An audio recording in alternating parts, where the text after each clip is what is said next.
Yang pertama kita mulai dengan pemaparan materi dari alumni teknik elektro kepada Kang Gifari, Teh Asyata, dan juga kawan-kawan alumni teknik elektro dipersilakan.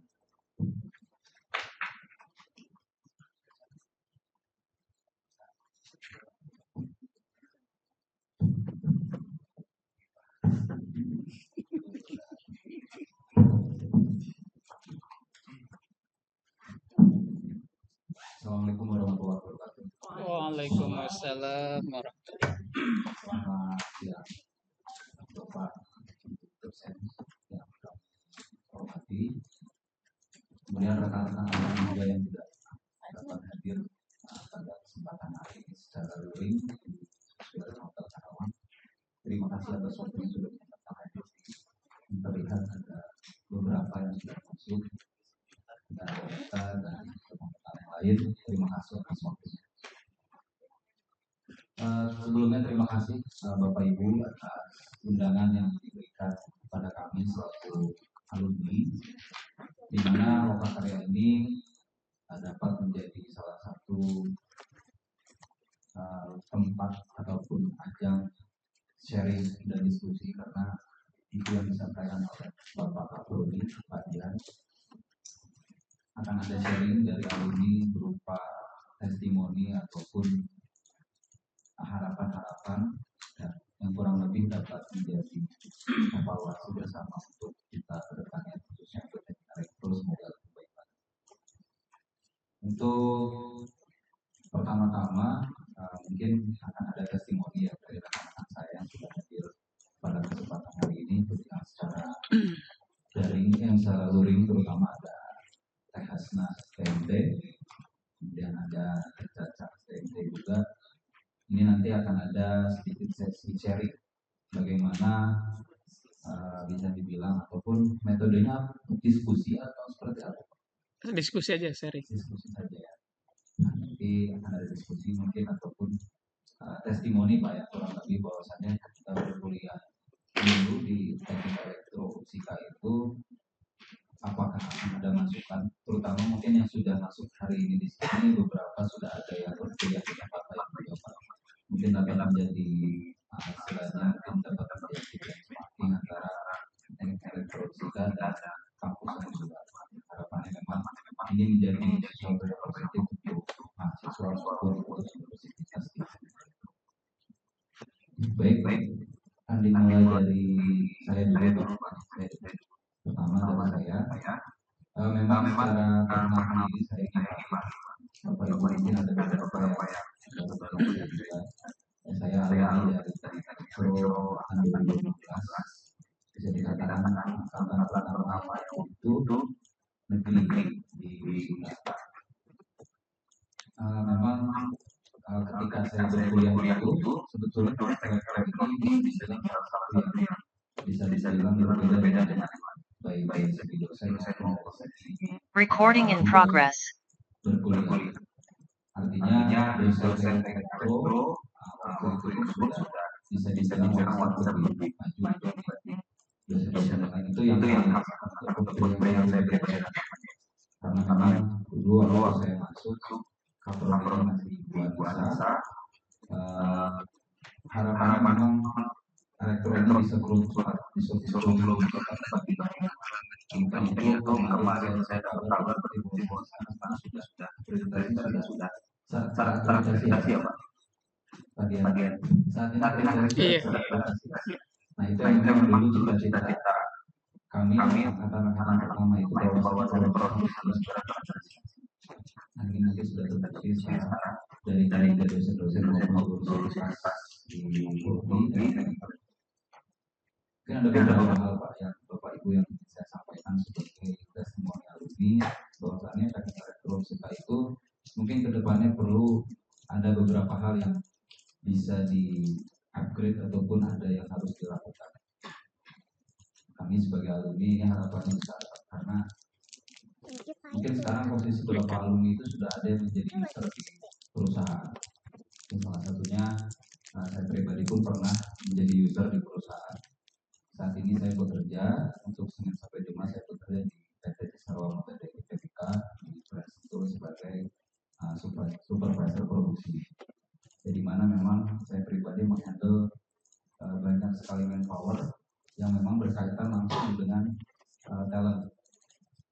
beberapa waktu ke belakang saya pun sempat ada interview dengan mahasiswa baru fresh graduate, salah satunya dari teknik elektromusika. Karena bagaimanapun sebagai alma mater alumni, pasti saya mendahulukan, pasti akan ada mendahulukan adik-adik ataupun saudara-saudara saya di musika.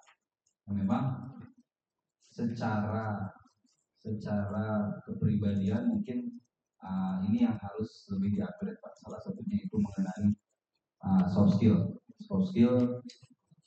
baik itu komunikasi ataupun secara analytical thinking, di mana untuk ukuran fresh graduate itu sebetulnya yang diharapkan bukan dapat menjelaskan secara runut dari A sampai Z tentang perkuliahan. Sebetulnya sederhana, ketika interview dengan user itu yang ditanya itu hanya hal sederhana. Bagaimana bagaimana skripsi, perjalanan skripsi, bagaimana masa perkuliahan waktu itu. Seputar itu saja sebetulnya ditanya oleh user, Pak. Tidak sampai mendetail bagaimana cara menjelaskan gelombang logika dan lain sebagainya, Pak. Itu memang hal sederhana, tapi memang ketika alumni ini tidak punya mental ataupun tidak punya soft skill yang dia bisa percaya diri, itu semuanya akan berantakan. Nah, mungkin ini salah satunya soft skill ataupun knowledge mengenai analytical thinking ini perlu diterapkan. Mungkin Bapak Ibu dosen yang sebetulnya lebih paham seperti apa metode pembelajaran yang dapat memberikan mahasiswa ini pede untuk mengolah suatu kasus, dapat menjelaskan secara rumit, secara sistematis dari A sampai Z. Sebetulnya itu hal-hal mendasar sebagai fresh graduate ketika akan mungkin nanti di sini ada Fadila yang lebih paham juga sebagai HRD. Jadi memang apa aja yang diharapkan sebagai user, tapi dari saya mungkin hanya satu poin lagi. Jadi sebagai user itu kami berharapnya di luar itu mahasiswa itu dapat menjelaskan secara percaya diri.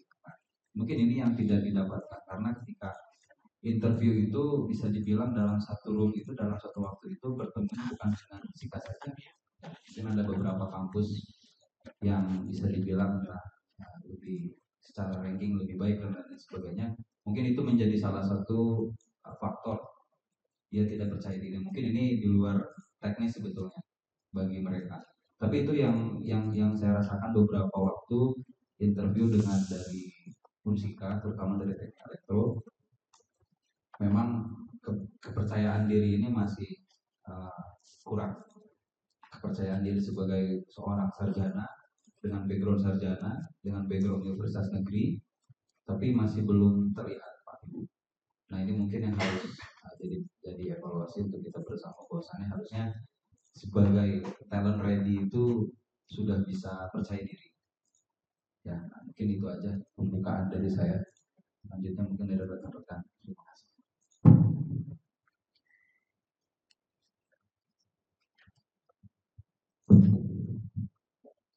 Sebelumnya terima kasih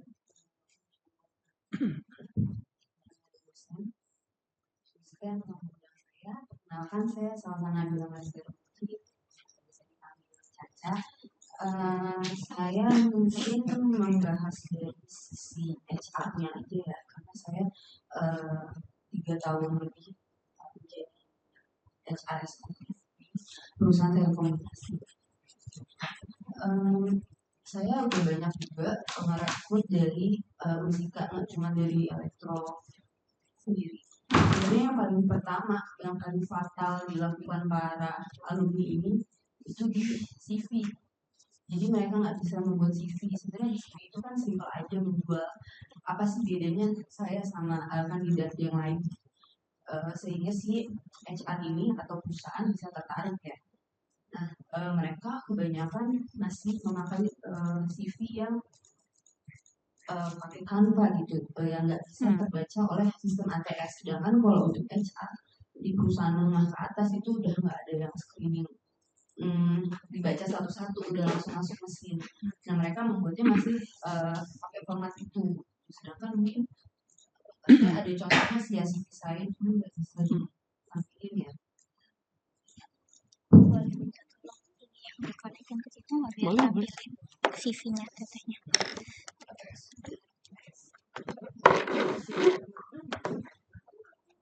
lagi, tinggal join aja terus di share screen. Oh iya.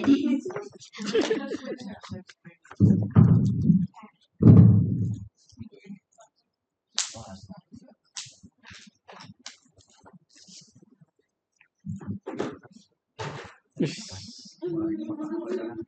orang ganteng ini. Kanvo ini.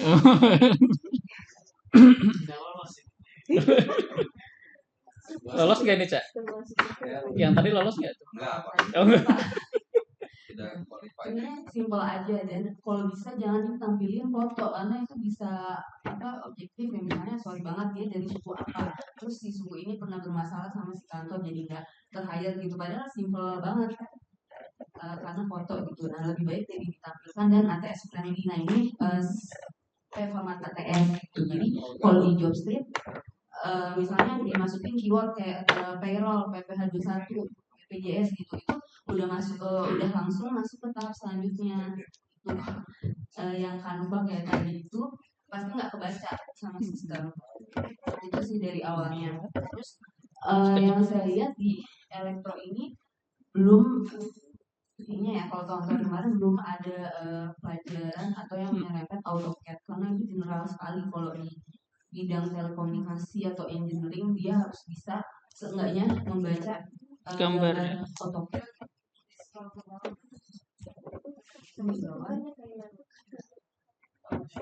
Di situ ada nama, pengenalan diri, sama pengalaman Gambar. kerja.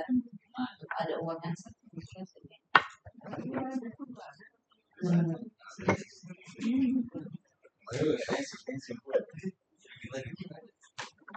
Jadi yang itu kelihatannya kalau untuk mata kita kayak boring ya, nggak ada sama sekali warna apa, tapi justru yang ini yang masuk ke dalam mesin ATS. Tuh ahli K3 muda tuh.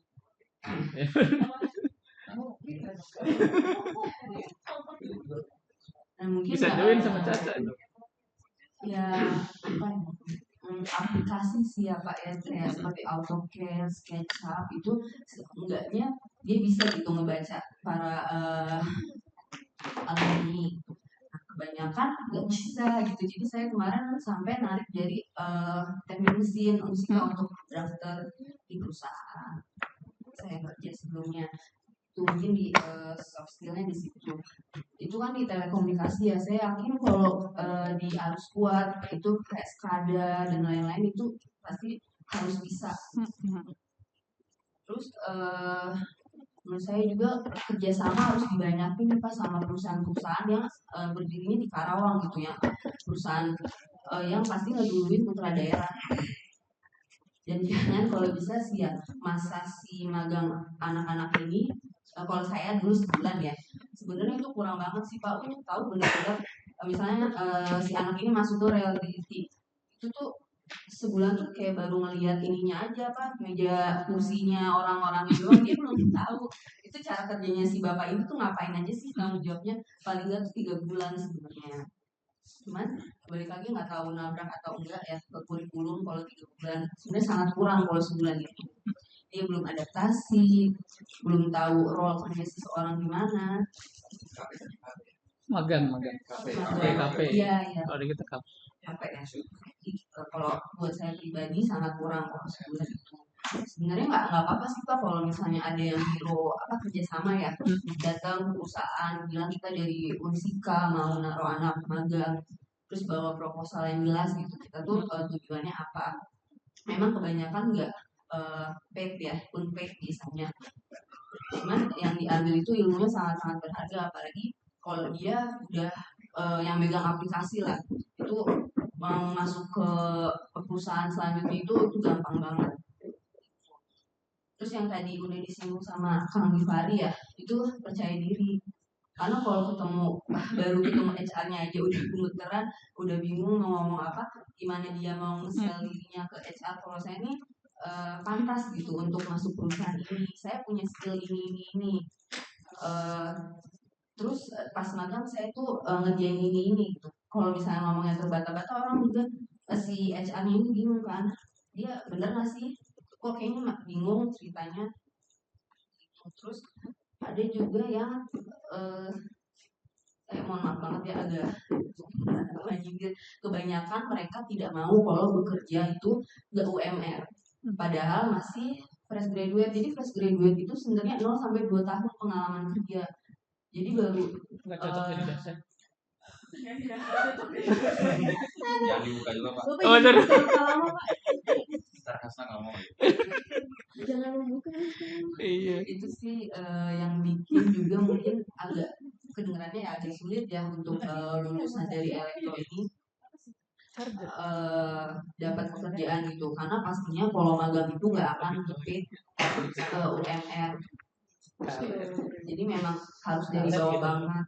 Kalau kayak drafter ada beberapa posisi ya kan pasti dia masuknya ke MT dulu atau magang dulu. Kalau untuk keteknikan dia nggak mungkin langsung jadi staff, itu bisa panjang sampai 6 bulan. Kayak sales engineer itu paling nggak dia setahun untuk magangnya, dibayar paling nggak setengah UMR dan udah langsung pada kabur. Padahal udah ada kerjasama juga ya Pak Yuli ya ke PT Lasindo waktu itu, cuman karena ya seperti itu jadi nggak ada yang nerusin lagi. Padahal kalau memang dia bisa survive sampai 2 tahun itu sales engineer itu luar biasa banget dari segi benefit yang lainnya juga. Itu sih yang saya apa ya harus ada yang ngasih tahu gitu sepertinya. Mungkin itu aja kalau dari saya.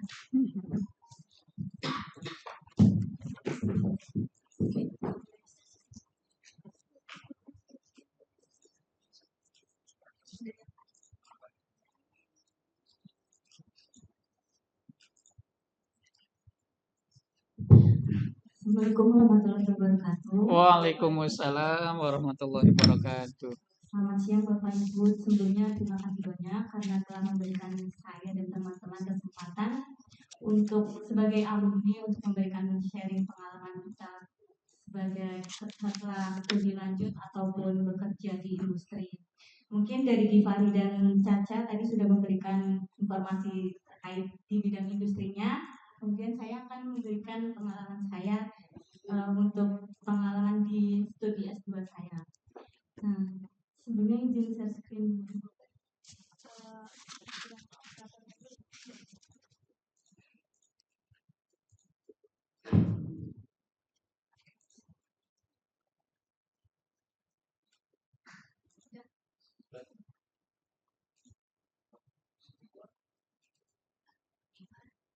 Givari banyak bener CV-nya. Tadi CV-nya beda Pak. Oh iya tadi. Ini buat kerja. Tadi buat Persis cacanya. Gimana? jualannya beda-beda. Aja.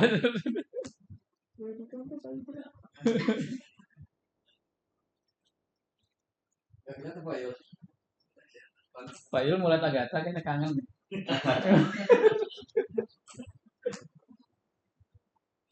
Nah, untuk pengalaman saya waktu studi di ITB itu, saya dapat memberikan informasi terkait perbedaan antara akademis di Unsika dan di ITB mungkin di bidang S1-nya. Nah, mungkin kalau di pengalaman akademis itu,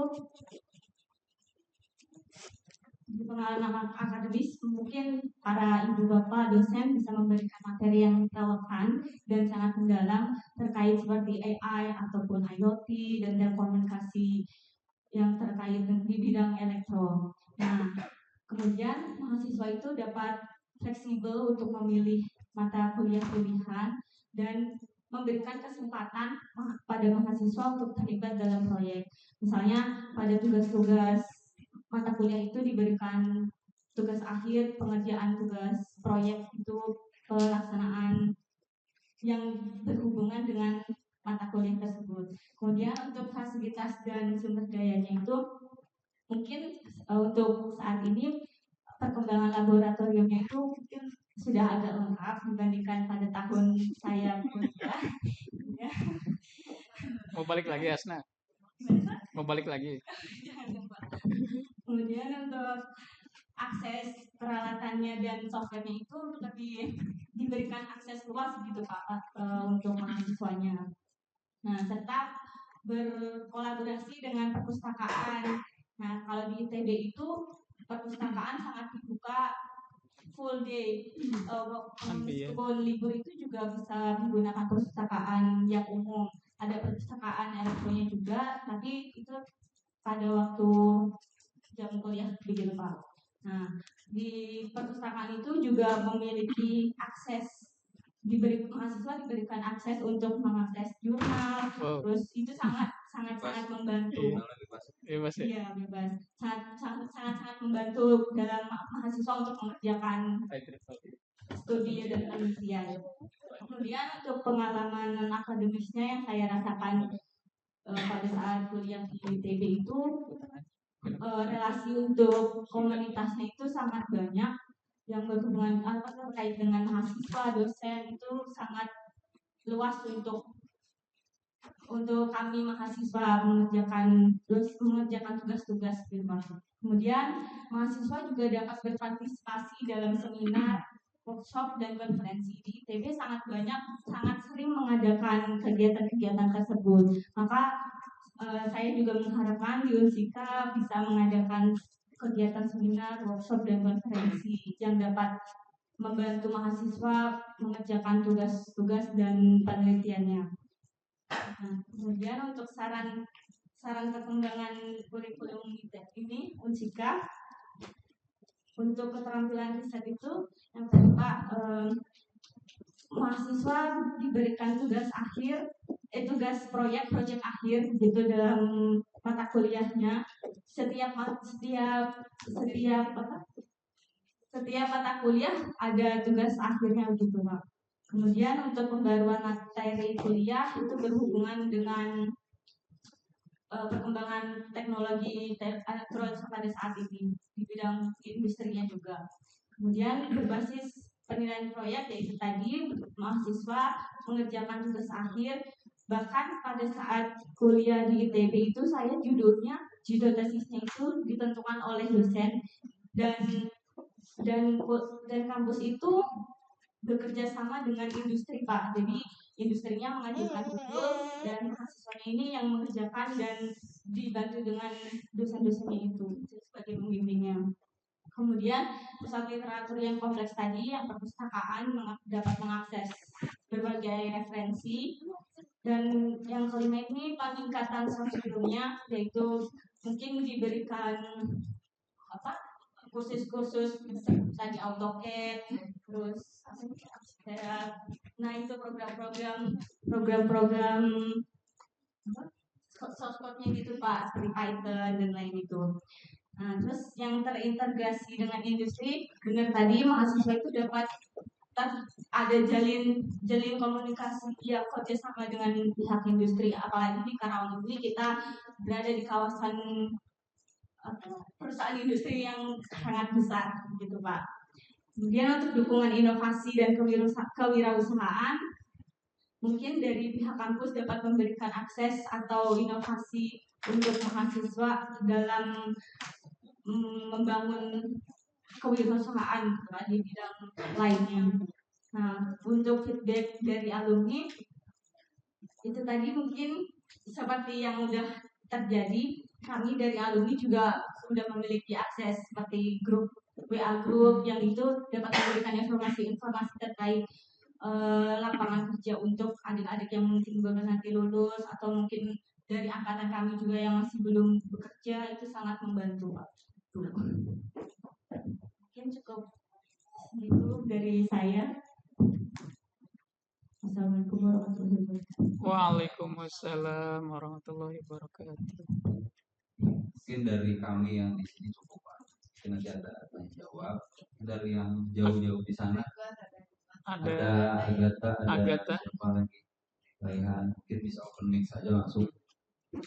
Open mic ya, stand up. Ini juga ada ada siapa? belakang. Agatha. Saya duluan ya? Agatha sama Rila. Iya ini kita kasih waktu.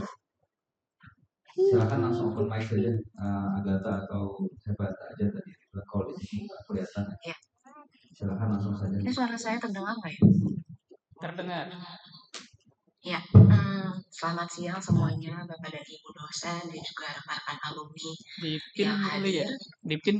Sebelum, halo? Lanjut. Sebelumnya perkenalkan, nama saya Agatha, saya alumni dari S1 Teknik Elektro. Sebelumnya saya juga mau berterima kasih untuk dosen Unsika yang menurut saya sejauh ini Unsika sudah banyak berkembang, terutama untuk teknik elektro sudah banyak berkembang jauh lebih baik. Dan dari apa yang menjadi pengalaman saya sebelumnya, sebelum saya ke Korea, sebelumnya itu saya sempat bekerja di PLTU 3 Subruk, dan itu ada saya dan beberapa teman-teman juga dari teknik elektro, dan saya melihat kami dari jurusan teknik elektro juga tidak kalah saing dengan lulusan kampus-kampus lain. Namun saya berharap ke depannya juga, seperti tadi mungkin sudah disampaikan beberapa teman-teman alumni, bahwa kampus kita dan elektro juga tetap perlu yang namanya kerjasama. Kalau tadi mungkin yang disampaikan kerjasama dengan industri, saya berharap kita bisa punya kerjasama dengan kampus-kampus lain juga, bahkan mungkin bisa dengan kampus luar, supaya kita bisa punya kerjasama, bisa saling ada pertukaran, bisa terus mengasah terutama bahasa Inggris kita, karena saya rasa sekarang bahasa Inggris itu sudah sangat-sangat seharusnya di saat ini kita sudah harusnya bisanya lancar begitu. Lalu kalau dari sisi apa yang saya rasakan sama perkuliahan di sini, saya melihat bahwa tadi kurang banyak sudah disampaikan juga sama Kak Hasna. Betul bahwa kebanyakan kampus, bahkan kampus di sini juga itu sudah ada akses terhadap misalnya perpustakaan, terhadap jurnal-jurnal gitu, karena untuk mahasiswa S2 atau bahkan S3 itu kita sangat perlu akses untuk penelitian gitu. Bahkan akses yang diberikan itu bukan hanya akses jurnal, tapi juga akses pendukung seperti mungkin kalau pernah dengar namanya Grammarly, lalu seperti Turnitin. Jadi benar-benar mendukung kita untuk dalam penulisan atau bahkan dalam hal-hal lain yang menuju untuk penelitian. Selain itu, saya melihat bahwa mungkin ini bisa diberikan ditambahan untuk nanti mata kuliah juga. Saya melihat bahwa penggunaan seperti statistik itu sangat diperlukan untuk penelitian. Jadi saya merasa bahwa mungkin dulu di S1 ada dapat sedikit tentang mata kuliah itu, tapi saya rasa ini perlu banyak juga didalami, karena ini bagus untuk nantinya tuh dasar di penelitian gitu. Lalu selain itu juga ada penggunaan seperti misalnya aplikasi, karena waktu itu juga pas S1 pernah dapat seperti ETAP lalu MATLAB gitu ya. Nah, saya rasa itu juga perlu banyak kita pelajari, tentunya apa yang mungkin saat ini untuk mahasiswa teknik bisa gunakan, itu perlu kita pakai, karena kebanyakan mahasiswa di sini itu mereka udah bisa menguasai, karena itu banyak dipakai juga untuk penelitian. Dan di sini itu juga kita diberikan kebebasan dalam memilih mata kuliah. Jadi seperti di departemen misalnya punya ketentuan, kita diharuskan memilih sekitar 4 mata kuliah dari departemen kita. Lalu mata kuliah lain itu kita bebas memilih, tapi tetap sesuai dengan penelitian misalnya yang mungkin kita teliti. Menurut saya ini sangat baik, karena mahasiswa tuh bisa lebih mengeksplor, jadi lebih bisa banyak informasi yang didapat untuk menunjang penelitiannya. Sekian dari saya. Terima kasih. Ya, terima kasih atas testimoni atau sharing dengan kami yang ada di sini. Mungkin yang lainnya akan yang open mic selanjutnya. Ada siapa lagi? Ridwan ya, Ridwan. Boleh Ridwan, silakan Ridwan. Izin share screen ya, Bapak Ibu. Ada sedikit mau sharing juga soal tentang terkait kurikulum teknik elektronik. Oke, sebelumnya Assalamualaikum warahmatullahi wabarakatuh. Selamat siang Bapak Ibu dosen dan rekan-rekan alumni sekalian. Terima kasih atas kesempatan yang sudah diberikan. Di sini saya nggak banyak yang ingin disampaikan, cukup beberapa menit saja karena tadi sudah disampaikan juga oleh rekan-rekan alumni. Di sini saya ingin melakukan peninjauan. Sebelumnya perkenalkan ya, nama saya Ridwan Satria Kusuma, saya lulusan teknik elektro, saya angkatan 2018. Saat ini bekerja sebagai network security engineer di paket sistem Indonesia yang merupakan distributor perangkat keamanan jaringan seperti Huawei, Cisco, dan lain sebagainya. Nah, selama saya 4 tahun di kuliah, lulus, nggak jarang sekali saya lihat teman-teman angkatan saya itu yang lulus mendapatkan pekerjaan itu rata-rata ada gap nganggur itu paling singkat sih 3 bulan, paling lama ada yang 6 bulan belum mendapatkan pekerjaan juga itu setelah lulus dari kurikulum teknik elektronik. Itu kan pasti ada yang bermasalah di prodi gitu. Kenapa angkanya dikit sekali gitu yang lulus langsung dapat pekerjaan atau bahkan dia bekerja sebelum lulus itu. Nah, di sini saya ada data dari yang dikutip dari BPS, Badan Pusat Statistik, tentang tingkat pengangguran berdasarkan lulusan gitu itu paling besar ada di SMK sebesar 85,0%, lalu ada SMK di 29% dan di Polman 3 tahun 23 di 25%. Nah, banyak juga teman-teman saya bukan teman-teman saya juga ini nggak terjadi di Unsika doang, di luar sana juga banyak 80% lulusan dan bekerja tak sesuai dengan prodi semasa kuliah. Kalau untuk Unsika itu berapa persen saya kurang tahu karena saya sendiri tidak memegang data lulusan alumni Unsika ya, tidak memegang data tracer karir alumni gitu.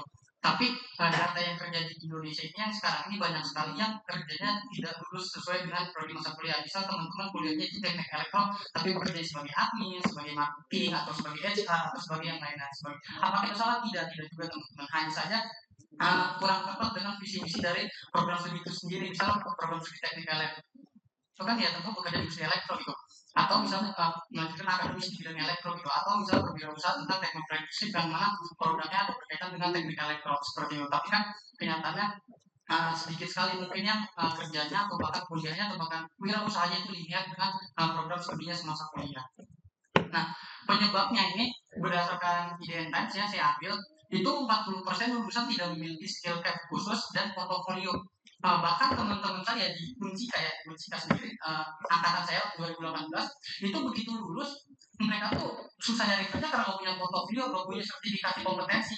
Dan akhirnya apa? Akhirnya mereka ikut delta lagi, ikut pelatihan lagi, ikut course di Udemy atau di Kementerian Tenaga Kerja atau pelatihan yang mana seharusnya sertifikat kompetensi itu kita dapatkan semasa kita kuliah. Jadi ketika kita lulus, idealnya adalah kita udah punya skill yang khusus atau udah punya sertifikat kompetensi yang udah siap pakai di dunia kerja. Jadi nggak perlu nanti kita lulus ikut pelatihan lagi bulan-bulan belajar lagi. Jadi apa ya kayak sia-sia itu kita kuliah di awal misalnya tidak dibekali dengan skill set khusus atau portofolio. Lalu 35% juga disebabkan oleh lowongan ini di lowongan itu lebih kecil daripada suplai SDM-nya. Per tahun itu lulusan teknik elektro masih ada banyak, sedangkan lowongan itu yang open itu sedikit gitu. Nah, itu yang menyebabkan persaingan semakin ketat di situ. Nah, agar kita memenangkan persaingan yang ketat itu tadi sudah dijelaskan juga oleh Teh Salsa tentang CV dan lain sebagainya. Nah, dan yang keempat adalah skill set yang balik ke skill set masing-masing. Nah, 15% ini nggak ada rencana karir yang jelas dan spesifik karena seharusnya kita kan kuliah bakal ada yang namanya dosen wali ya. Nah, harusnya dosen wali ini saran saya ini sebaiknya tuh kayak mengadakan bimbingan itu kayak misalnya di semester 7 nih kita arahin mahasiswa yang udah ada step belum ke depannya setelah lulus mau apa gitu. Apakah mau bekerja atau mau berwirausaha, apakah ini melanjutkan pendidikan seperti itu. Jangan sampai targetnya lulus tapi setelah lulus nggak tahu gitu mau ngapain. Alhasil ya luntang lantung atau ada gap karir dan lain sebagainya itu kan agak kurang tepat menurut saya. Maka itu dari saran saya adalah sebaiknya diadakan bimbingan di semester 7 atau pas mau lulus itu bimbingan tentang rencana karir ke depannya mau apa kayak gitu, karena emang nggak setiap mahasiswa itu punya arahan yang jelas, punya visioner yang jelas itu ke depannya setelah lulus ini melakukan apa. Lalu Kena lagi ada kurang keterampilan dalam berbahasa asing dan passion di luar bidang studi. Misalnya passionnya bukan di elektro, tapi ternyata kuliahnya di elektro, mau kan tetap dijalani gitu, terus ya Allah ya tiap hari gitu. Terus juga bahasa ya, bahasa benar kata TH tadi, bahasa Inggris itu sekarang penting gitu. Bahkan kalau bisa kita belajar pun dibiasakan dari semester awal itu udah menggunakan bahasa Inggris gitu. Karena di industri sendiri, apalagi di tempat saya itu udah nggak ada lagi kita percakapan menggunakan bahasa Indonesia, karena alat-alat itu alat-alat luar negeri, dan engineer-engineernya pun engineer luar negeri gitu. Ketika alatnya mengalami trouble, dan otomatis kita harus terbiasa menggunakan keterampilan bahasa asing. Nah, zaman saya itu fokus program studinya itu ada 4, ada telekomunikasi, ada sistem tenaga listrik, ada elektronika industri, ada sistem kendali dan kontrol. Nah, harapan saya juga ke depannya lebih spesifik lagi gitu. Tetap ada gitu di Musika. Jadi jangan sampai semester 1 sampai semester 8 itu SKS udah dalam bentuk paket, atau misalnya baru ada penjurusan di semester 7 ke atas. Itu kalau bisa sih penjurusan di lebih awal, di semester 4 atau semester 5 itu udah ada penjurusan, meskipun ada program PPKM seperti itu. Nah, prospek lulusan teknik elektro pasti ada garis besar, ada praktisi industri, ada akademisi, dan teknopreneur. Nah, ketiganya ini butuh pengarahan sebenarnya. Jangan sampai yang tadi saya bilang, harus ada setiap mahasiswanya punya rencana karir. Jangan sampai rencana karir baru dipikirkan setelah teman-teman udah lulus, atau setelah teman-teman udah sidang skripsi, baru mikir ini saya mau ngapain. Nah, seharusnya hal-hal kayak gini diarahin dari pas semester 7 atau semester dini, mungkin itu lebih bagus gitu. Diarahin kira-kira kalau mau jadi praktisi industri yang harus dibutuhkan apa. Oh, misalnya yang harus dibutuhkan skill set spesifik, portofolio saya udah punya belum ya portofolio, terus sertifikat kompetensi saya udah punya belum ya sertifikat kompetensi. Itu misalnya ini jadi praktisi industri. Nah, kalau misalnya jadi akademisi, coba dicek lagi publikasi ilmiah saya udah ada belum ya, udah ada berapa ya, terus kira-kira saya mau pakai dana pribadi atau beasiswa ya, terus informasi beasiswanya apa aja ya, itu kan harus disiapin jauh-jauh hari gitu. Nggak bisa teman-teman lulus, teman-teman harus nyiapin dalam waktu 1 bulan, itu kurang banget gitu.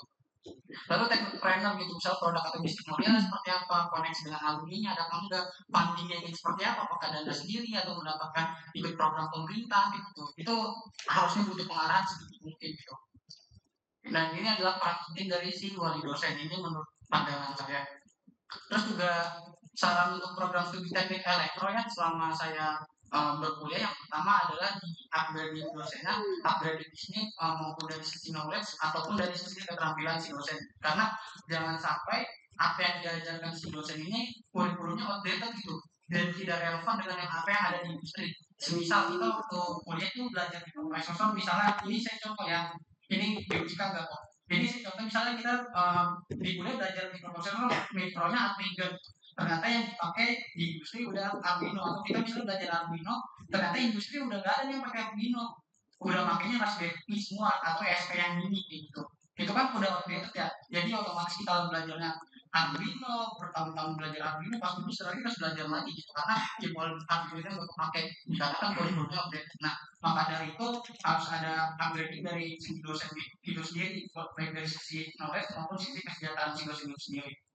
Lalu ada standarisasi. Nah, ini yang menurut saya penting, karena apa ya, selama saya kuliah, apalagi semenjak pasca COVID ya, semenjak pasca COVID itu nggak cuma inflasi uang saja, tapi inflasi IPK gitu.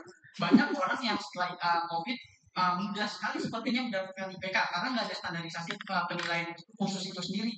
Karena menurut saya nggak kurang tepat ya ketika standarisasi penilaian itu berdasarkan kelulusan si mahasiswa gitu. Maksudnya gini loh, saya pernah interview user, di mana posisi saya sebagai user gitu. Yang pertama, karena urusan saya urusan internasional, yang pertama saya lihat adalah transkrip nilai mata kuliah bahasa Inggris. Nah, saya pernah menemukan gini nih, di transkripnya dia bahasa Inggris dapat nilai A, tapi begitu saya interview menggunakan bahasa Inggris, dia ngomong kayak bahasa Inggrisnya tuh kurang. Itu kan agak mengecewakan ya. Nanti itu juga berimpact ke si universitas itu sendiri, jadi mendapatkan kompetensi yang sedikit kurang. Itu ada impact dari jarak jauh. Jadi perlu adanya standarisasi pembobotan nilai bahwa mahasiswa ini benar-benar layak mendapatkan A di mata kuliah tertentu seperti itu. Lalu ada project based assignment. Nah, ini yang sangat penting, jangan sampai tugas-tugasnya itu tugas-tugas yang yang cuma suruh bikin makalah, suruh jawab soal atau lain sebagainya. Itu kan dari kalau misalnya project based assignment itu bisa jadi portofolio teman-teman ketika lulus bisa pengen jadi praktisi itu ada portofolio, atau ketika pengen akademik itu project based assignment bisa di jurnalin kayak gitu. Nah itu sebaik saya harus ada project based assignment yang dalam setiap mata kuliah ada project based assignment lah, sama penggunaan lab teknik elektro. Selama saya 4 tahun belajar teknik elektro kita menggunakan lab hanya ketika mata kuliah praktikum dan ketika ada akreditasi itu baru bisa digunakan lab, atau ketika yang dicoba. Nah seharusnya lab itu aksesnya 24 jam untuk mahasiswa, karena kebetulan sedikit informasi ya, saya ini sekarang lagi mahasiswa teknik elektro di Kalimantan, udah semester akhir lagi tesis sekaligus mahasiswa profesi insinyur di UI, mahasiswa baru. Nah itu di UI maupun di Unika itu labnya itu aksesnya 24 jam, siapapun bebas menggunakan lab itu, karena ada asisten labnya di situ. Jadi ketika ingin melakukan something, ingin menciptakan something atau melakukan riset, itu tinggal bilang aja ke dosennya atau ke si asistennya, saya ingin menggunakan lab ini. Itu aksesnya ke 24 jam. Jadi lab itu nggak digunakan ketika praktikum saja atau ketika mau akreditasi saja, tapi digunakan bebas itu oleh mahasiswa untuk berkembang. Itu seharusnya. Selalu ada integrasi teknologi di dalam pendidikan yang untuk menghindari kurikulum outdated gitu. Jadi kita harus ajarin teknologi terkini ketika penggunaan AI di mata kuliah, atau penggunaan alat-alat itu teknologi untuk menunjang perkuliahan seperti itu, seperti Mendeley. Saya yakin bahkan penggunaan Mendeley aja mahasiswa baru belajar baru paham pas bikin skripsi. Jangan harusnya kan hal-hal kayak gitu kan untuk menunjang pendidikan kan diajarin di semester awal-awal kayak gitu. Nah lalu kolaborasi dengan industri, pebisnis lokal dan alumni ini yang menurut saya perlu banget ya, karena apalagi alumni kan orang-orang hebat kayak tadi yang kuliah di Korea, ada yang sebagai HR, yang suka di itu hal-hal itu kan kalau misalnya difasilitasi oleh pihak fakultas gitu untuk sharing atau untuk setiap bulan lah, atau setiap 2 bulan sekali atau berapa bulan sekali dari kuliah umum, itu kan membantu kali mendapatkan informasi, kayak misalnya informasi kalau di luar negeri seperti apa sih, atau kalau mau bekerja bidangnya bagaimana sih, itu sebaiknya kolaborasi dengan industri bisnis lokal atau untuk mendapatkan info terkini untuk si mahasiswa saat ini kayak gitu. Nah kerjasama industri juga penting. Satu lagi nih, sebaiknya para bapak ibu dosen juga saya sarankan melakukan kunjungan dengan industri ya, karena penting sekali bapak ibu itu memahami perkembangan industri saat ini seperti apa, karena namanya teknologi kan perkembangannya cepat banget ya. Itu salah satu langkah sih untuk meminimalisir yang namanya nanti ODX 2010 gitu. Jadi bapak ibu sendiri harus melihat perkembangan teknologi di industri itu seperti apa, jangan sampai apa yang diajarkan ternyata di industri udah berbeda, sehingga si mahasiswa lulusan itu harus belajar lagi dari awal untuk mengejar ketertinggalan di teknologi itu. Itu aja sih dari saya. Kurang lebihnya mohon maaf. Wassalamualaikum warahmatullahi wabarakatuh. Waalaikumsalam. Ini cukupkan Pak ya dari alumni,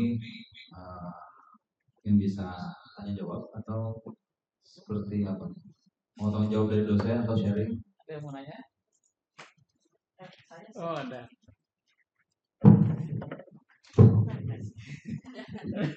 Boleh Pak Arti, silakan. Pakai mic. Ayo silakan. Terima kasih.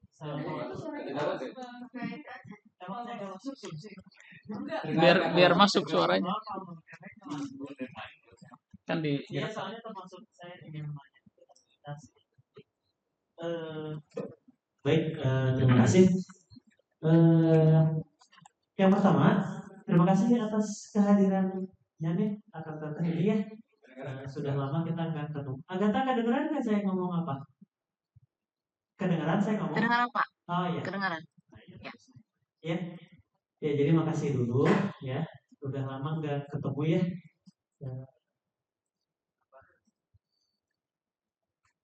Saya sebetulnya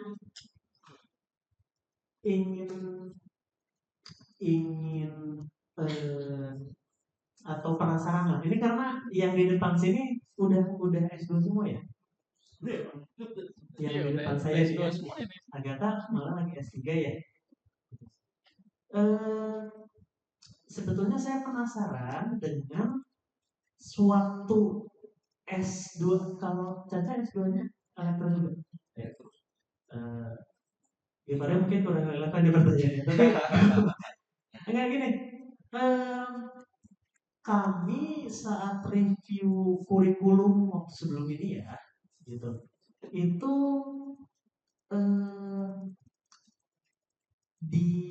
dikomentari oleh ya dosen ITB juga waktu itu ya reviewernya, itu mempertanyakan keberadaan mata kuliah matematika dan sains dasar, gitu, bahwa matematika dan sains dasar ini sebetulnya erat hubungannya sama lifelong learning, khususnya kalau mau S2.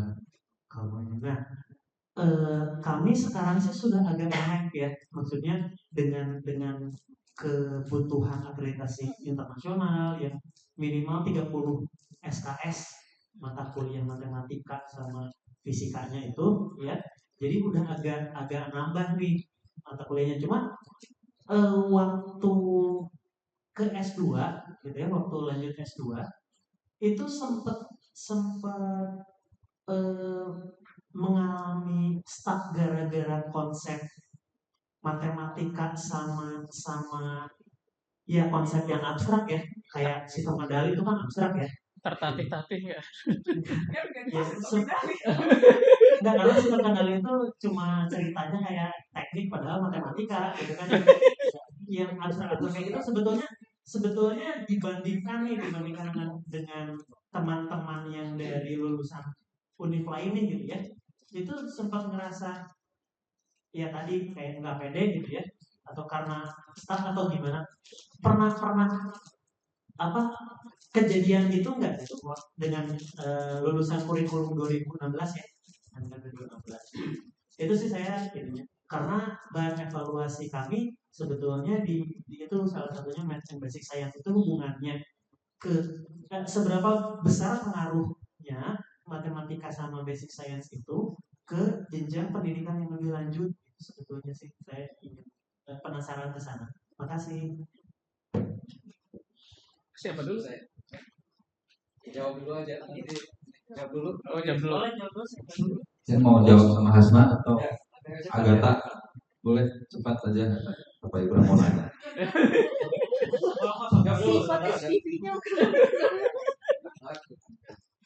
Ya saya boleh jawab kayak Pak Abdi ya tadi yang bertanya ya. Iya, Pak. Ya. Kalau dari pengalaman yang saya alami, tadi mana? sebenarnya tadi ini juga mau nyampe, cuman saya lupa ya. Jadi belum Pak Abdi juga nanya. Mungkin ditaruh di laptop mungkin Pak. Biar mic-nya ke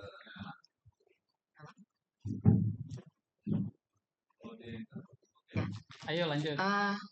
Karena sebelumnya juga saya waktu itu S2 juga di Trisakti, pada saat itu sih saya tidak terlalu merasa ada apa ya kayak kesulitan gitu. Tapi memang hal ini baru terasa agak apa ya, jadi agak ada pressure-nya itu pada saat kuliah di sini.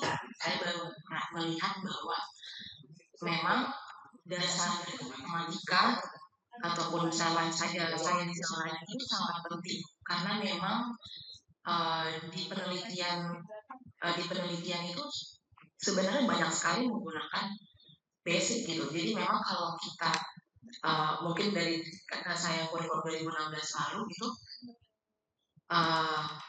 apa ya, jadi perlu tambahan belajar gitu.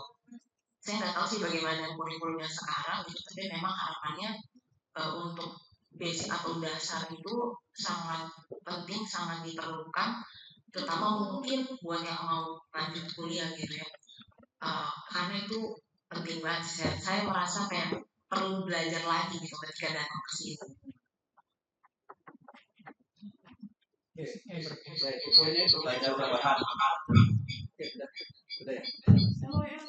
Hasna mungkin yang dibantu.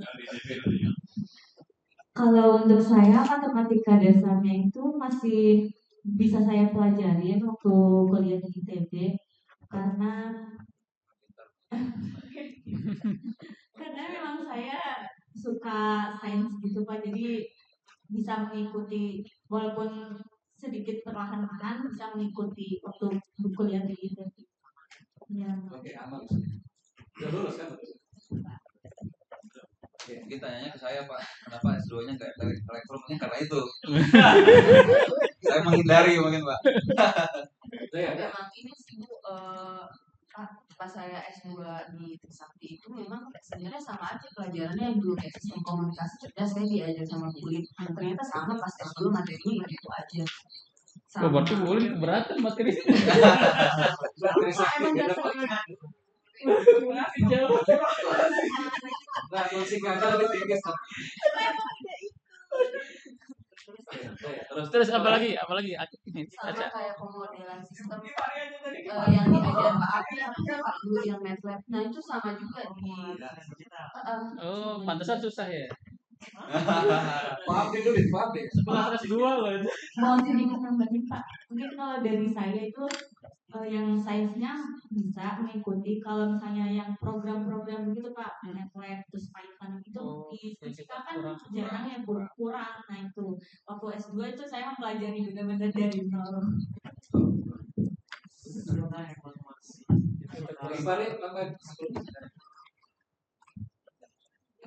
Kalau tadi mungkin dari rekan-rekan yang melanjutkan studi ya Pak.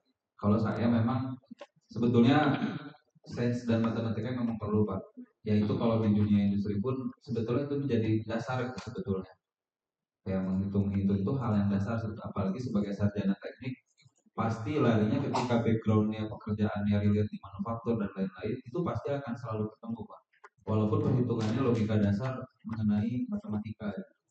Nah ini yang seringkali ditanyakan oleh user itu apalagi produksi engineering itu pasti tidak akan jauh-jauh Pak dari perhitungan. Nah mungkin ini yang mendasar matematika dasar ataupun sains dasar ini yang memang harus kuat gitu. Kapabilitas dari seorang sarjana teknik itu memang ya di situ Pak poinnya. Sebetulnya untuk materi-materi yang lain mungkin menurut saya itu jadi tambahan.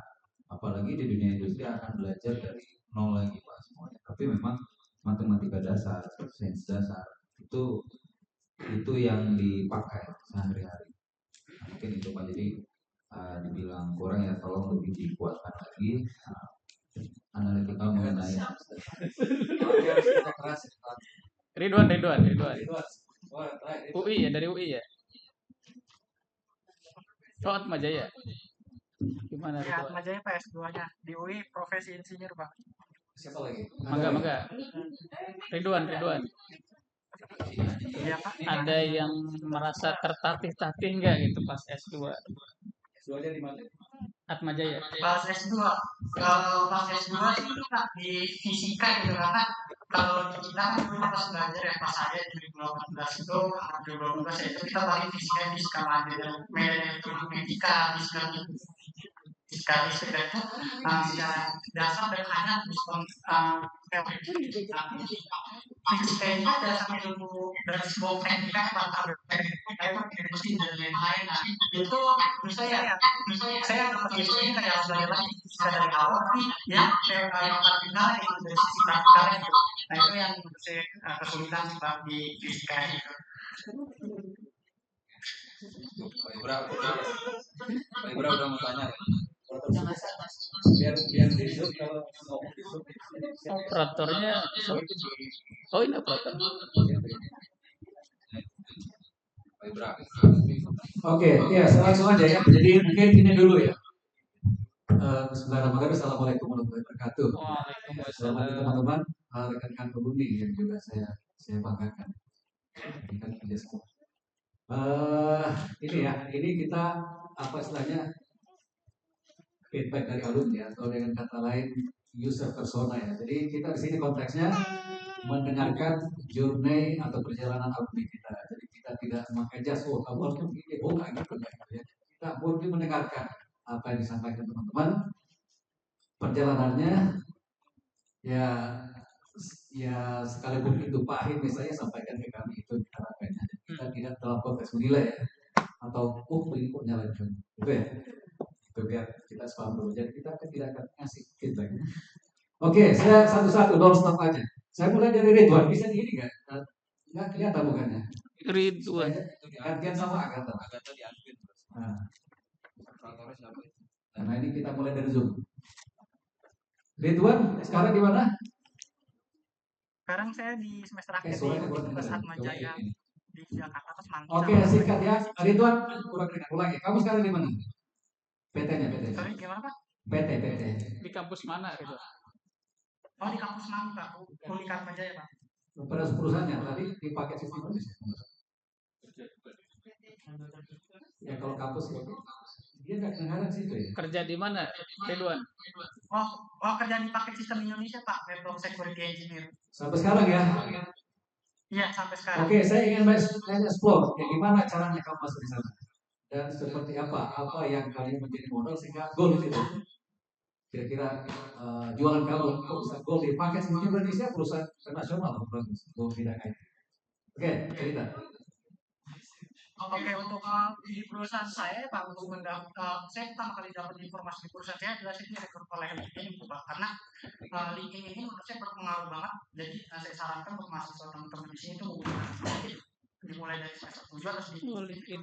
Saya dapat informasi di LinkedIn ketika saya kan di LinkedIn saya mencantumkan sertifikasi TOEFL saya, mencantumkan portofolio saya di bidang IT ya Pak. Nah dari situ saya direkrut jadi kuncinya itu ada di portofolio dan sertifikasi kompetensi Pak kalau untuk ini bekerja di bidang IT. Karena apa Pak? Di bidang IT dan jaringan telekomunikasi itu yang pertama kali dilihat itu bukan ijazahnya Pak, bukan transkrip nilai Pak. Karena mungkin ya kalau dilihat dari transkrip nilai karena banyak orang yang transkrip nilainya A tapi begitu di praktikal itu kosong Pak. Mungkin karena hal itu industri melihatnya dari portofolio dan sertifikasi kompetensi Pak itu.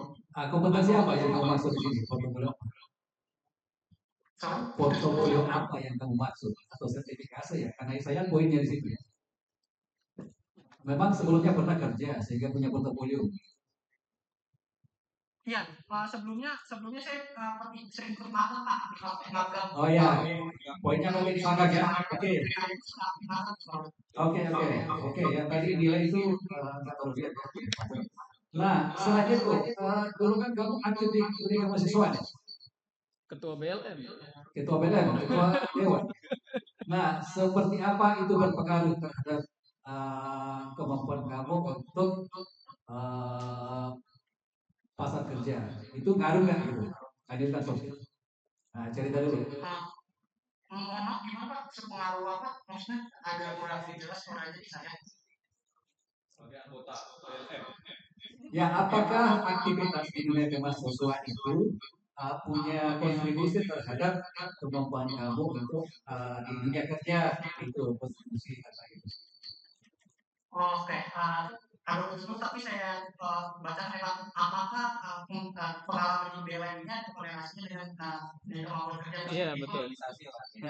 Oke, betul. Sepengalaman saya jadi ketua BLM di Akademika itu hal yang apa di organisasi itu benar-benar pakai di dunia kerja. Soft skills seperti apa sih yang pakai di dunia kerja? Waktu saya masih menjabat di BLM di Akademika itu. Yang pertama adalah ketika di BLM Akademika, saya menghadapi banyak orang dengan karakter yang berbeda. Di formal yang berbeda dan Intel, BEM, himpunan lain dengan latar belakang yang berbeda. Nah itu karena saya terbiasa menghadapi orang yang latar belakang berbeda, meskipun komunikasi saya udah terlatih itu Mas.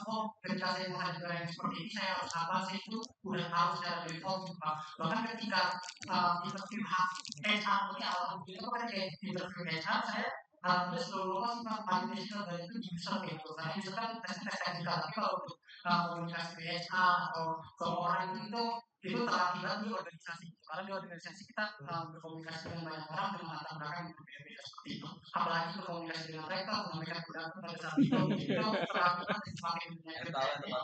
Oke. Itu poin saya itu ada dua itu ya, portofolio kompetensi terlatih ada project ya. Nah kan yang kedua adalah ini dunia kemahasiswaan ini soft skill. Saya tahu ini karena dari pembicara tadi yang beda sendiri ya ini. Karena dulu saya tahu ini suka ke Bu Rektor dan saya sering menghadap gitu. Ya jadi karena dia kalau ke protes ke rektor saya ada di depan dia ngejek saya kayak sahabat rektor berarti. Dulu ngomong TK, ini ngomong apa TK ngomong TK dulu ya. Elektro lagi dulu kan. Ya, jadi ini saya tahu persis ya, ini saya tambahkan sedikit tentang ini. Saya juga kalau sekarang kan saya aktif ya di audiensi dengan berbagai masukan dari ini juga kayak BCA sama seperti posisi yang disampaikan Ridwan. Ya kita nggak butuh ITPK 3,8, 4,0 karena setelah dites ternyata nggak tahu apa-apa. Yang dibutuhkan adalah soft skill. Ya guys, boy, itu presiden direktur pelecehan digital ya, cewek. Saya butuh yang punya pengalaman sosial organisasi karena ternyata gampang sekali adaptasinya. Yang ini gampang sekali. Ya, itu yang dia inginkan karena tadi sampaikan Mas Iwan, saya dengan mudah menyesuaikan diri, adaptasi, komunikasi dan lain-lain. Nah itu yang poin tadi dan teman-teman yang juga secara sosial. Mas ini siapa? Jadi Pare. Tapi saya mau nanya dulu Pare. Pare sekarang apa? Sekarang saya Senin sampai Jumat kerja Pak. Kerja. Ya, Sabtu, Minggu saya pulang ke Kerawang. Kebetulan kita ada workshop dengan alumni juga Pak. Ya. Saya sama Hartono Udau Pak. Itu kita bikin PT dan ada workshopnya Pak. Oke, ya. Jadi intinya sekarang jadi pengusaha ya. Kopi lulusan kita kan salah satunya entrepreneur. Kamu di situ ya. Jadi nggak usah S2-nya tadi kalau lulus. Recording in progress. Sudah benar. Nggak masalah ya, nggak masalah. Nanti bisnisnya di dunia entrepreneur. Sama pertanyaannya, yang kamu andalin saat ini apa sebagai alumni? Kemampuan apa aja? Hakim maupun sosial. Jordan. Supaya bisa jadi masukan buat kita. Nanti Ridwan kapan-kapan ketemu saya di Jakarta ya.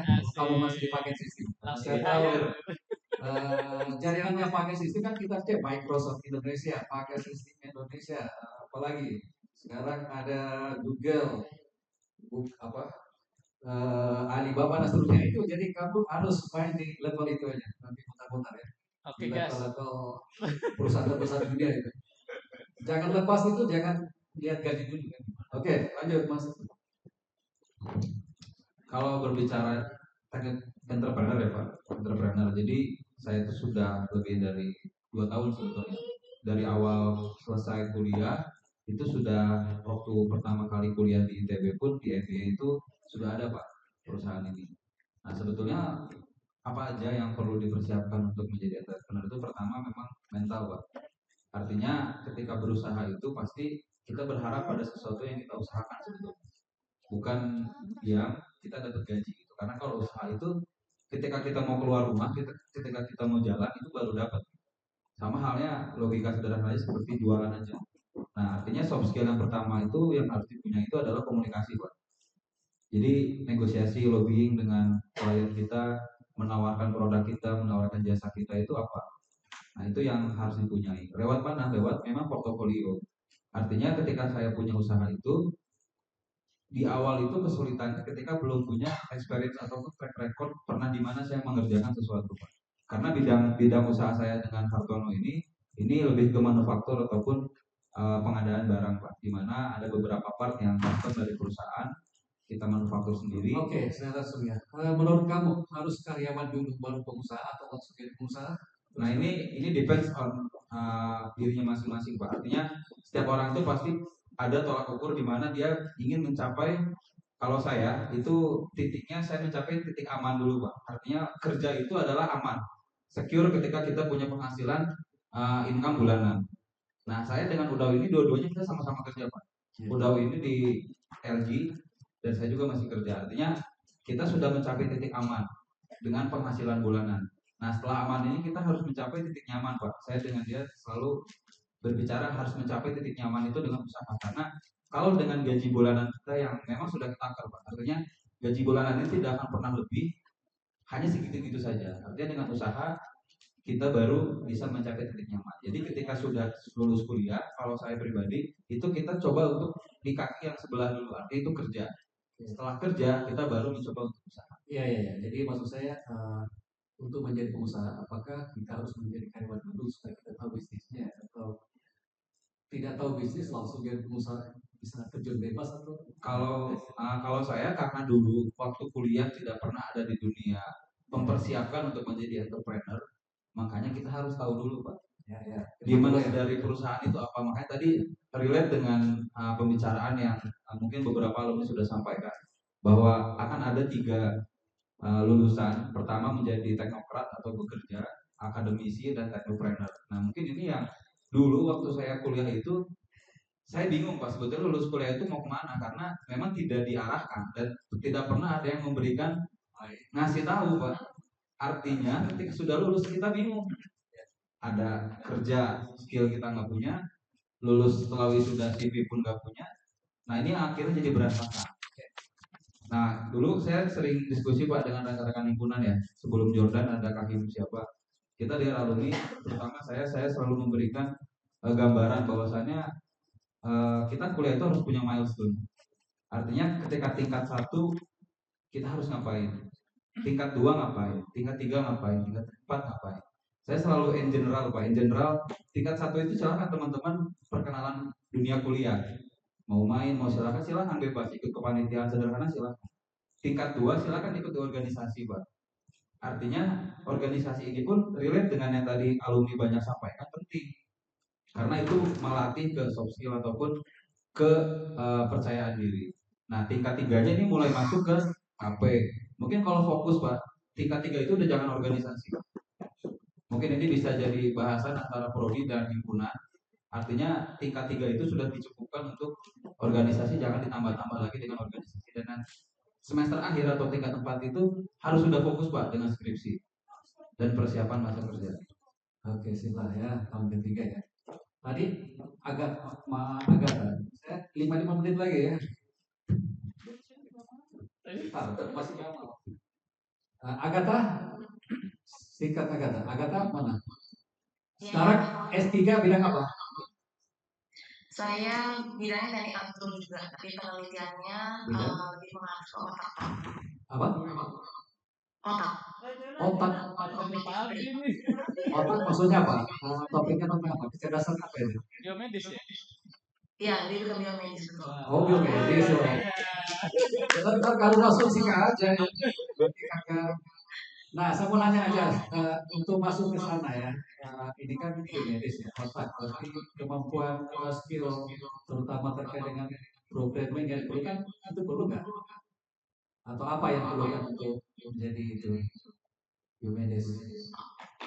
Ya untuk oke, berarti aku kesini ya Pak.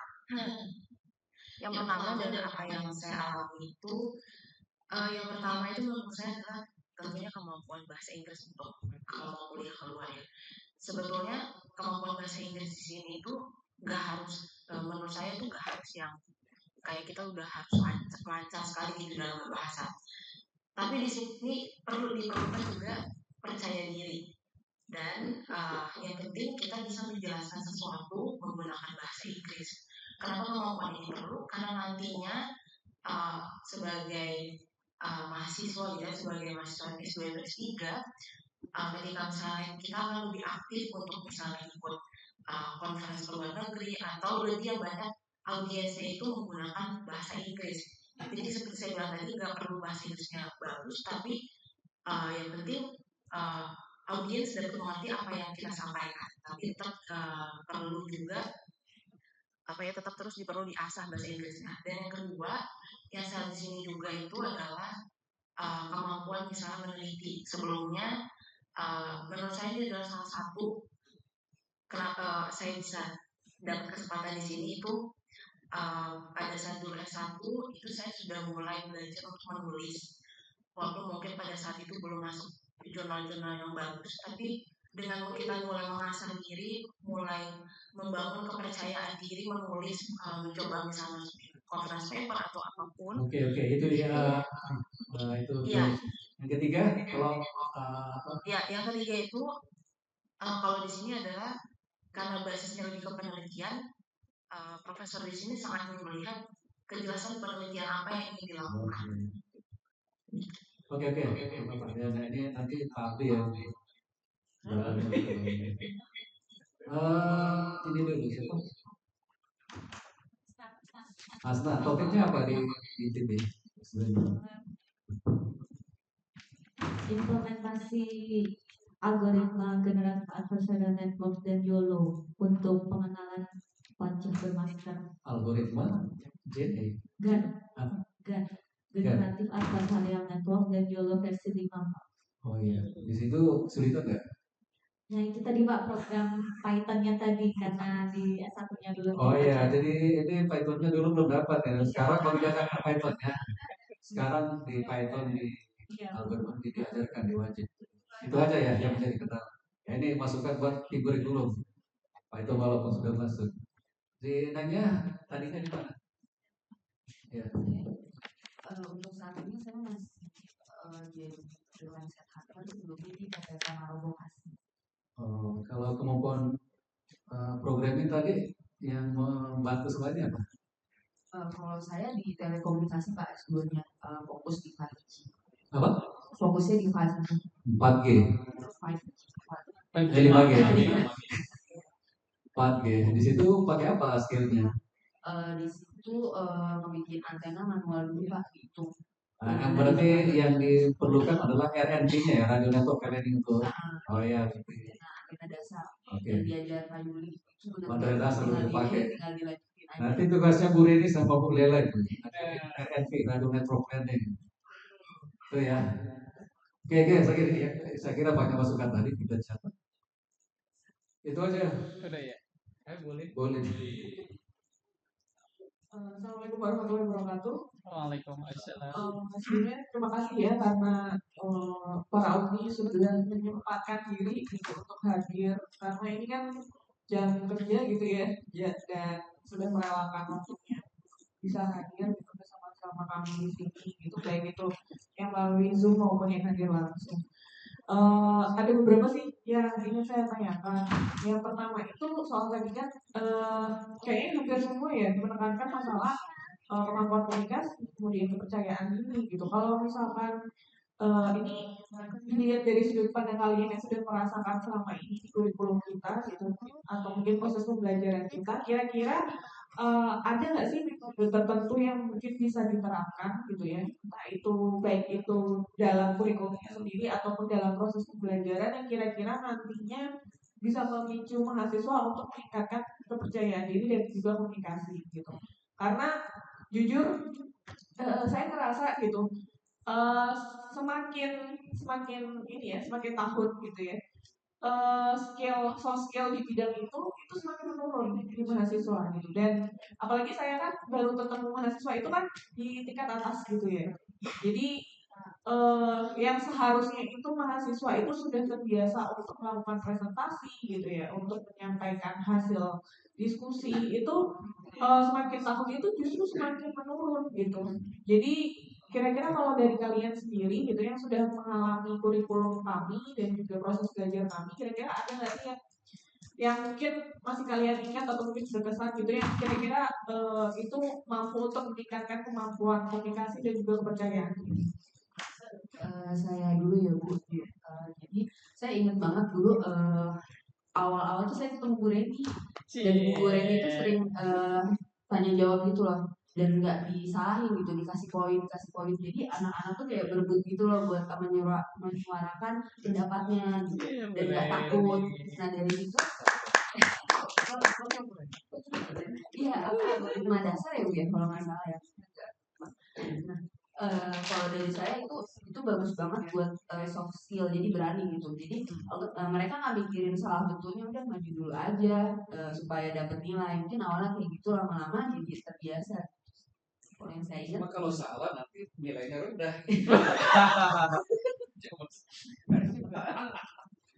Gimana nih? Ayo apalagi ada poin dari diskusi. Iya. Tadi Pak ya, sebetulnya percaya diri itu hal pertama yang tadi di opening speech saya gitu. Artinya itu tuh semua in general itu pasti muaranya kepercayaan diri Pak. Karena mahasiswa itu ketika lulus pasti dia introspeksi diri, sebetulnya apa yang udah saya punya, apa yang udah saya miliki. Ketika ijazah saya tidak bisa menjual, pasti diri saya harus menjual. Nah, coba pertanyaannya, seberapa bisa dijual diri dia ketika bertemu dengan user itu macam-macam ya, artinya perusahaan ataupun S2, pasti itu balik lagi ke dirinya masing-masing. Nah, pembelajaran apa yang menurut kami mungkin alumni beberapa sudah sampaikan itu tadi, presentasi itu kalau mungkin di ITB pun jadi sering Bu ya, artinya presentasi itu setiap hari pasti ada.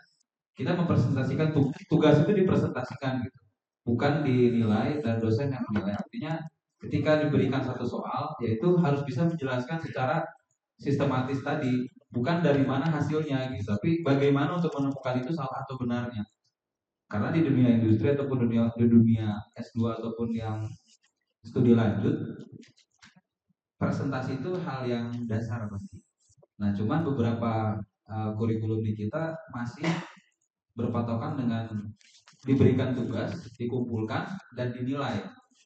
Nah, kalau seperti itu, karena saya pun pernah menjadi mahasiswa, pasti ada yang contek, ada yang apa. Tapi kalau hanya satu soal diberikan tugas, dan dia wajib mempresentasikan dari mana dia dapat nilai itu, saya yakin itu menjadi motivasi ataupun menjadi paksaan untuk rekan-rekan mahasiswa bahwasanya saya harus bisa menjelaskan dari soal ini, saya harus bisa menjelaskan A sampai Z hingga mendapatkan angka tersebut.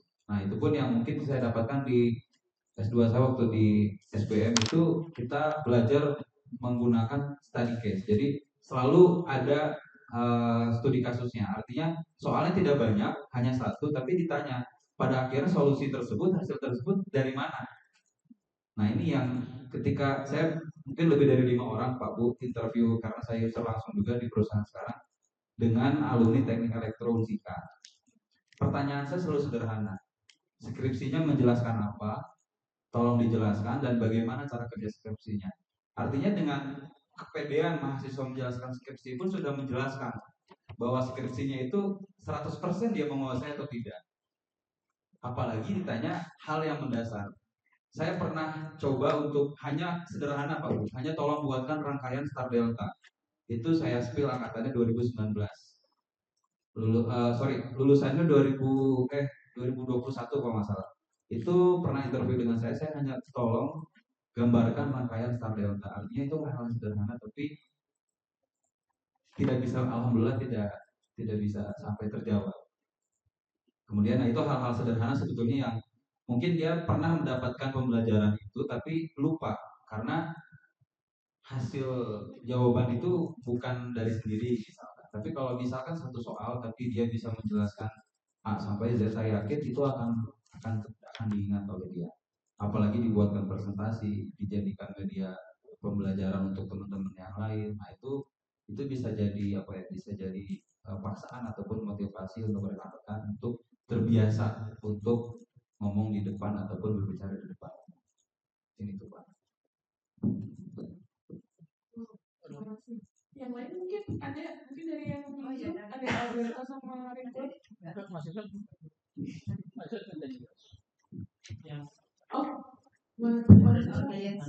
Lagi udah waktunya udah habis ya. Sama Ridwan. Pertanyaan terakhir boleh nggak? Buat Kifari sih. Karena saya kan konsentrasi kendali gitu ya. Alhamdulillah udah nambah personilnya udah lumayan banyak gitu. Jadi kami udah bisa nih mulai explore di mata kuliah kendali gitu. Khususnya untuk konsentrasi kendalinya. Nah, kamu kan juga bikin produksi ya, manufaktur. Kira-kira ada nggak sih materi-materi khusus yang kira-kira layak atau mungkin perlu gitu untuk diberikan untuk menunjang sistem kendali di teknik elektronika? Untuk materi perkuliahan Bu ya, karena untuk otomasi di dunia industri itu sudah sangat jauh Bu sebetulnya dengan materi perkuliahan yang kalau saya dapatkan dulu. Artinya dengan berbicara Arduino itu sangat hal yang sederhana Bu, terlalu sederhana. Karena kalau berbicara di perusahaan besar itu otomasinya sudah robotik full, artinya sudah PLC-nya pun sudah bukan PLC sederhana, yaitu sudah pakai SCADA dan lain-lain yang memang sudah lebih jauh otomasinya. Nah, mungkin bisa kalau memang misalkan perlu untuk materi, saya pun tidak terlalu paham materi apa sebetulnya yang harus disampaikan, tapi lebih ke bagaimana kita perkenalkan di dunia industri sekarang ini ada apa sih? Mungkin di FMCG ada mesin ini, di otomotif ada mesin ini, di komunikasi ini ada mesin ini, di dunia telekomunikasi ada hal ini. Nah, hal-hal seperti itu yang menurut saya harus diperkenalkan, walaupun tidak sampai ke intinya, tapi setidaknya mereka tahu gitu. Ketika mereka masuk ke dunia industri ini, di otomotif misalkan, mereka ada mesin casting. Mesin casting ini seperti apa sih kerjanya? Sederhananya seperti apa? Karena itu yang pasti ditanya oleh user. bukan bagaimana preventive maintenance-nya, bagaimana corrective maintenance, bukan ke sana sebetulnya. Lebih ke tahu nggak mesin ini, tahu nggak ini, pernah nggak belajar di kuliah tentang ini. Bukan hal yang sampai mendasar bagaimana mesin itu dikelola, nggak sederhana sebetulnya. Jadi saran saya memang mata kuliah ini harus dikomparkan dengan implementasi di dunia industri. Nah itu yang menjadi PR sebetulnya, karena kita dulu, kalau saya pribadi waktu kuliah pun sebetulnya sistem kendali ini untuk apa sih sebetulnya. Nah itu baru kebuka ketika sudah kerja sebetulnya, jadi malah tahunya ketika udah kerja, oh ini tuh untuk ini gitu ya. Contohnya kalau di dunia energi misalkan, di dunia energi ini kita pun belajar di teknik elektro gitu. Energi ini sebetulnya di dunia industri itu untuk apa sih? Apa yang dulu kita pelajari ketemunya ketika udah kerja gitu. Dan itu menurut kami mungkin telat gitu. Telat artinya harusnya minimal tahu gerbang perusahaan itu, oh masuk ke industri ini harus tahu gitu. Mata kuliah ini relate-nya dengan industri ini, dengan ini. Nah itu mungkin yang PR dari Bapak Ibu dosen harus mulai mencari, artinya mata kuliah kami, mata kuliah saya ini di dunia industri dipakainya di mana ya? Mungkin itu. Gimana kamu kan berarti kan benar-benar di proses produksi di manufaktur ya berarti. Betul. Nanti mau nggak jadi dosen profesi? Kalau Nanti kolaborasinya sama Bu Indri di mata kuliah proses manufaktur. Makasih ya. Ya itu aja mungkin ya dari saya. Terima kasih untuk semuanya yang hadir. Terakhir mana nih Pak? Kau Mas April mau nanya Mas April. Dalam itu pakai sistem Indonesia.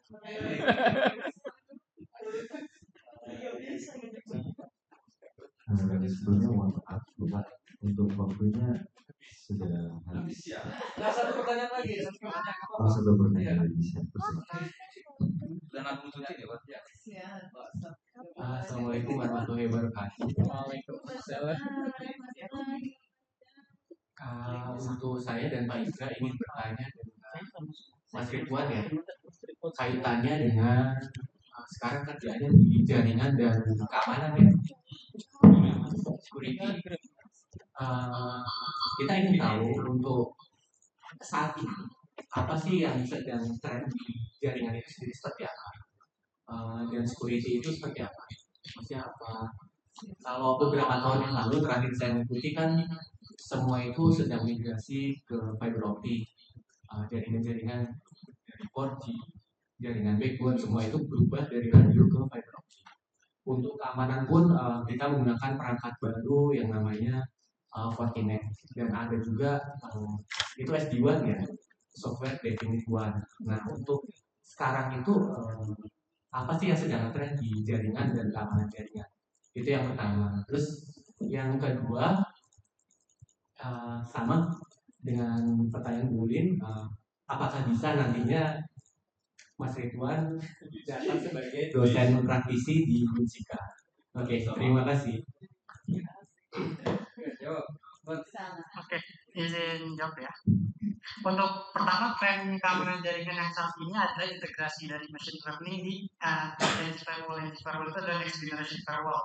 Next generation firewall ini perangkatnya seperti tadi yang disebutkan, ada Fortinet, terus ada Cisco, ada Palo Alto, ada A2, ada NG2. Nah, kalau firewall yang sebelumnya itu yang di 2018 ke bawah atau 2018 ke 2021 itu firewall itu biasanya based on signature gitu. Jadi ketika ada mendeteksi virusnya itu berdasarkan apa yang sudah ada sebelumnya, bukan virus vulnerability yang baru gitu.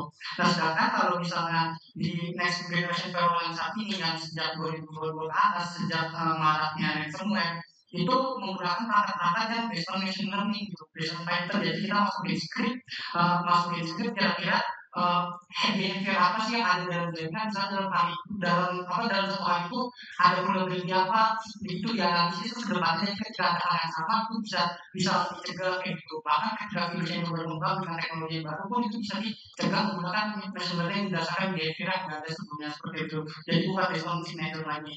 Lalu untuk yang kedua, mohon maaf tadi bisa diulang secara garis besar atau terus.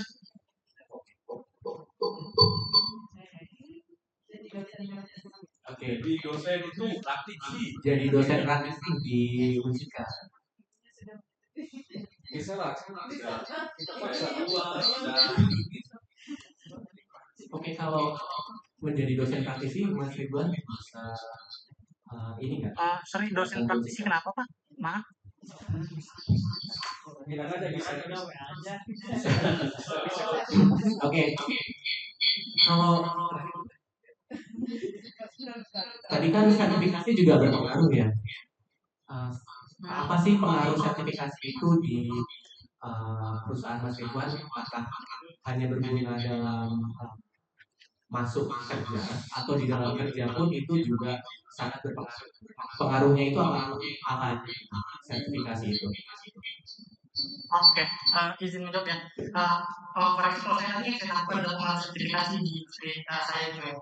Yang pertama itu kalau di perusahaan tempat saya bekerja ini minimal sertifikasi level associate, bisa CCNA atau CCNA di bidang security atau bidang jaringan atau MBCA gitu atau misalnya koordinat yang bagus pertama yang pertama associate gitu itu pengaruhnya adalah karena kita disuruh jaringan ya. Itu mungkin banget dan saya rasa cuma di perusahaan saya kalau ini bisa buka jaringannya seperti Blink, seperti Kupu atau lainnya itu kalau di jaringan itu minimal sertifikasinya sertifikasi internasional bukannya biasanya SKKMI gitu kalau di bidang jaringan itu sendiri. Jadi kalau ditanya pengaruhnya apa itu jelas ada pengaruh banget bahkan orang yang menulis sertifikat dengan dulu itu ketika di lapangan itu berbeda sekali dari cara kerjanya, cara dia menyelesaikan suatu masalah itu bakal terarah gitu. Jadi kalau misalnya ada pengaruh jelas ada sekali gitu. Apalagi ketika teman-teman lulusan baru itu udah sertifikat di bidang asosiat di dasar itu udah otomatis banget itu interview HR gitu dengan misalnya kita tanya jawab itu udah pasti juga mutlak ini seperti itu.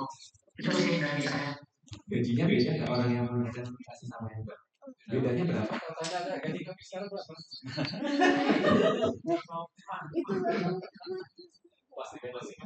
Beda ya. Jadi sertifikasi itu berpengaruh untuk rekan-rekan yang sudah kerja. Makanya tadi sarannya juga agar alumni atau mahasiswa tingkat akhir punya sertifikasi. Betul.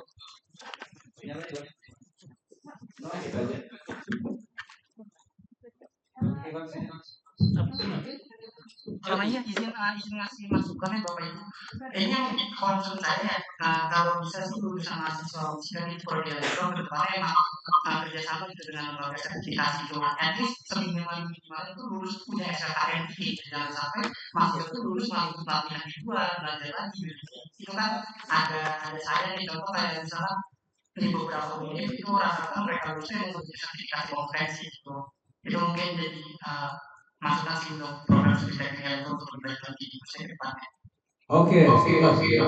Nanti kita kapan-kapan ngopi-ngopi di Jakarta ya. Kayaknya harus ada bisnis lanjutan. Oke.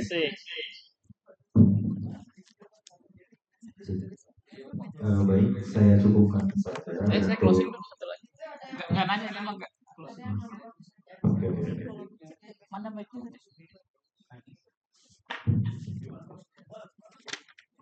Bukan pertanyaan ini. Bismillahirrahmanirrahim. Assalamualaikum warahmatullahi wabarakatuh. Selamat sore semuanya. Salam sejahtera untuk kita semua. Tidak untuk bertanya gitu ya. Saya hanya sedikit mengucapkan terima kasih banyak gitu ya, bukan sedikit berarti ya. Mengucapkan terima kasih banyak kepada para alumni yang sudah berkenan hadir gitu ya, dan sudah berpartisipasi aktif dalam rangka perbaikan gitu ya, perbaikan kurikulum kita. Nah kemarin sengaja yang kami pilih itu beberapa lini gitu.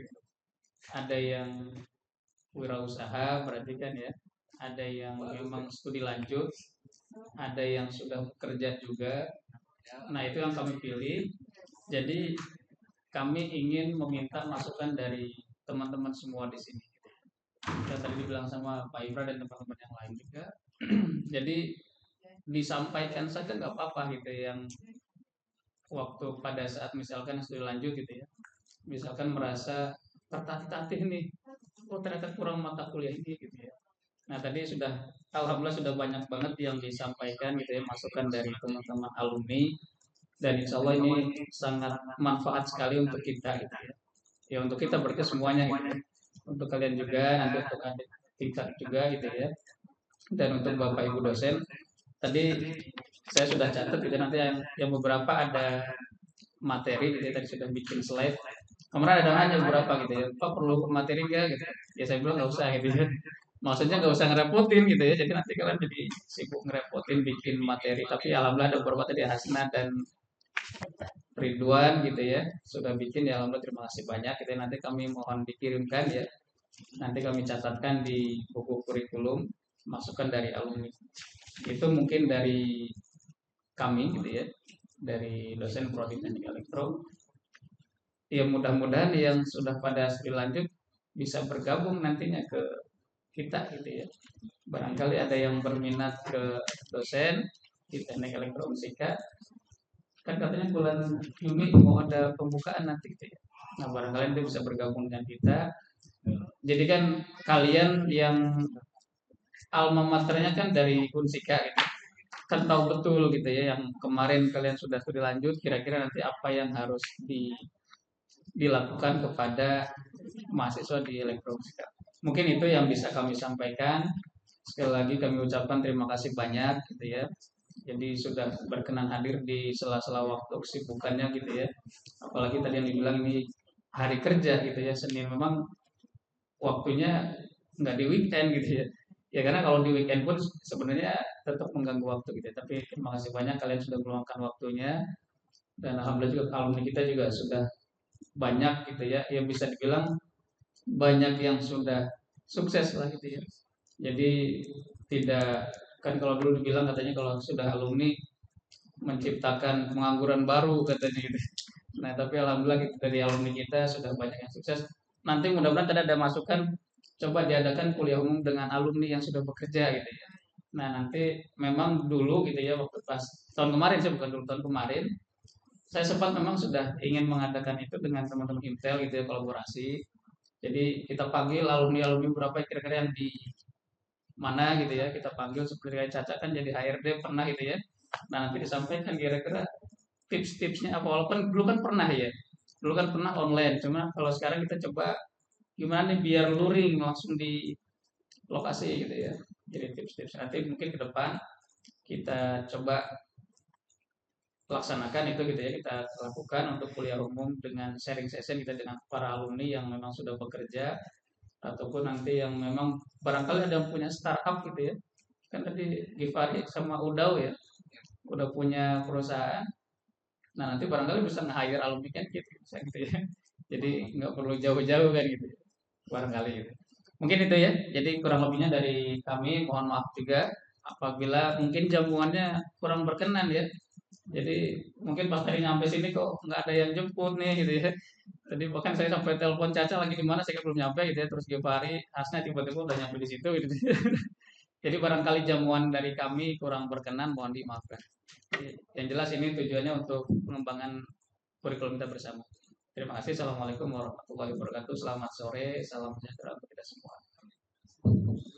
Baik, terima kasih kepada Bapak Udian Budi Santoso dan juga kepada alumni Teknik Elektro sebagai narasumber kali ini.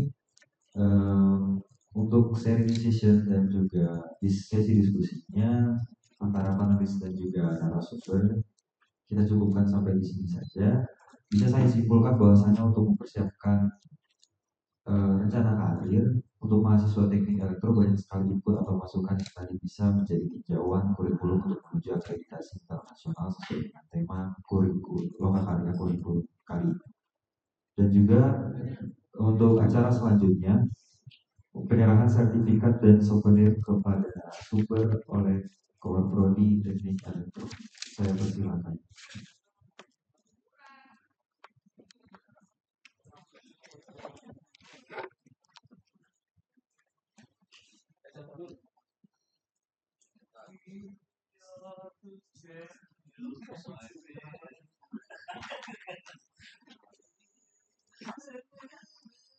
Agatha diwakili Pak Yul berarti Mas.